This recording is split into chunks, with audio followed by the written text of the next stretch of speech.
Friends 15 ఏళ్ల వయసున్న వైభవ్ సూర్యవంశీ నిజంగా అదరగొట్టే మెచ్యూరిటీని కనపరిచాడు. అయితే వైభవ్ సూర్యవంశీ చాలా బాగా ఆడుతున్నాడన్న విషయాన్ని తెలుసుకుని అక్కడున్న శ్రీలంక ఆటగాళ్లు దారుణమైన స్లెడ్జింగ్‌కు దిగారు.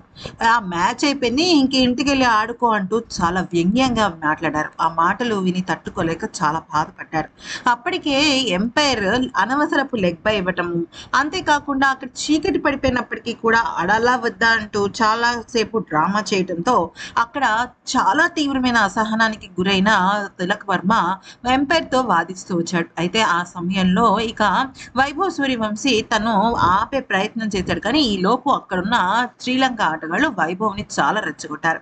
ఈ నేపథ్యంలో వైభవ్ సూర్యవంశీ ఒకటే మాట అన్నాడు. నేను నా కోసం కన్నా కూడా జట్టు ప్రయోజనం కోసం చాలా ఎక్కువగా ఆడతాను. అయితే జట్టు ఓడిపోయింది అన్న బాధలో మేముంటే వాళ్ళు చాలా స్లెడ్జింగ్‌కు దిగారు. అది నేను భరించలేకపోయాను. ఇంటికి వెళ్లి ఆడుకో అని వాళ్ళు నాకు చెప్పటం అనేది కరెక్ట్ కాదు.